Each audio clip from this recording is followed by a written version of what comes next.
Okay, so today's topic is defining the future of mobile. Now, I could have very easily written future of mobile. That's boring. But defining calls for some kind of call to action. That means you get to define what should be the future of mobile. Now, as much as I'm excited to be over here sharing you a few things, I'm also check. Okay. I am also under tremendous pressure. I'll tell you the reason why I'm under tremendous pressure. While I was standing over here waiting to come down over here, I thought to myself, I have been given 1 hour, 11 to 12.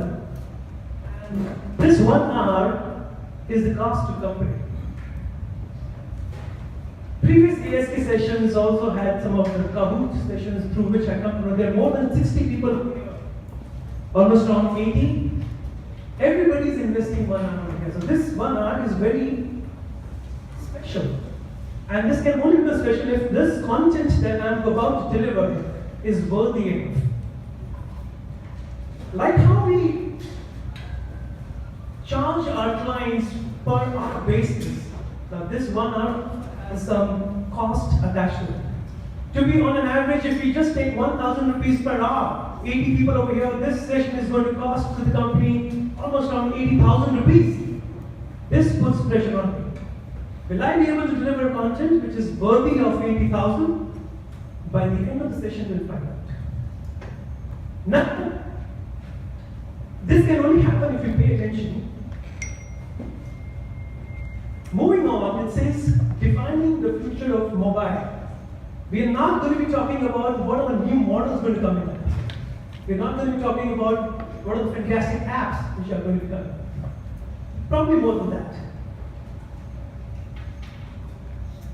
The technology has been always a synonym. Now mobile has become a synonym of technology. Now we know that there are a lot of things attached to technology. One of them is data, one of them is storage, some of them is related to measurement of this data. That is what we normally do.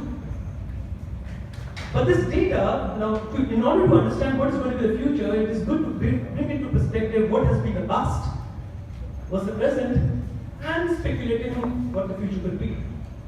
How many of you all have used a floppy disk? Oh, quite a few. We all are storing. Alright, floppy disk had the problem of storing a limited amount of data. Limited amount of data was not only an issue, but the life inside the data was the major one. I still have few floppies left with me. But the shelf life of floppy is almost what, 1 or 2 years? That's it. After that, the data gets corrupted. So they started thinking about what is the best way to store a data which is going to be lifelong. Whose life? The life of the user, your life, your generation, or life of the earth. What?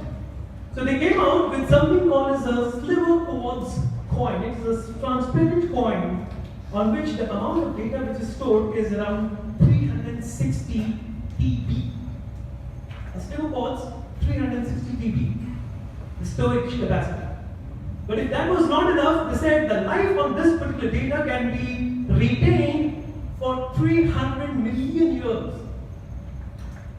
There were some critics in the crowd and they said, 300 million years may not be sufficient. Archie. Said, okay, fine, let's scale it up. Let us take this to 14 billion years. 14 billion years, ladies and gentlemen.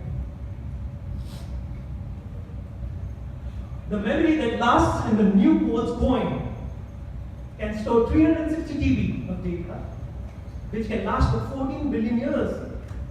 Now let's get some perspective. The life on Earth, or the Earth as we know it, is aged around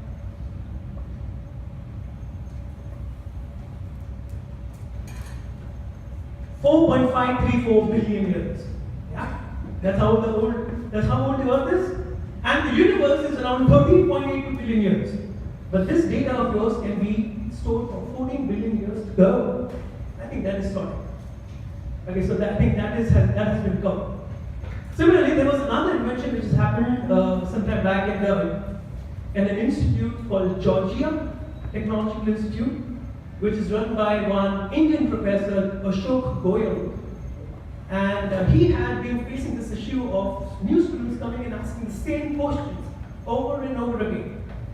So he started a mechanism of having teaching assistants, but the teaching assistants were human, and hence they were getting bored, just like customer care. They were getting bored of answering the same old questions again and again. So he devised a mechanism in which all the regular questions like FAQs could be answered by a robot. And after 2 years of interaction, the students did not have an idea that they were talking to a robot. Georgia Tech teaching assistant isn't human, it's a robot.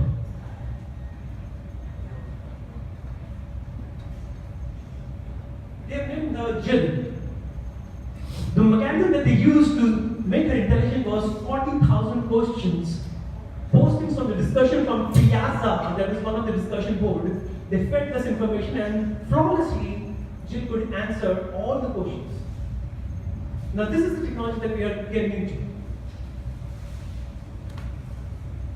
Now what is interesting over here is I'm going to be showing you certain videos that will bring us, that will just warm us up. Now please don't forget the topic of the discussion, which is defining the future, which means you get an opportunity over here to define the future. Somebody over here has thought about this mechanism. Now mostly it has been researched that most of these ideas come out from the Bollywood or Hollywood movies. Yes, sir. Scientists may not be very creative. They cannot tell you what you want. They can give you how you want. They can probably deliver it. But some creative guy has to determine what is needed. Okay, and then that is how it is devised. Over here, I think this is one of the creamiest crowd in technology when it comes to ROI and data measurement and so on and so forth. We'll learn more about that and we will also share. To get few things as to what is happening in the near future, I'll show you some videos. These are the things which you will be able to experience in the next 1 or 2 years. These gadgets will be with you. Do not worry about it because the gap between invention and reaching out to the consumer has always been reduced. Okay, so whatever you see as an invention over here, you will be able to use it very soon.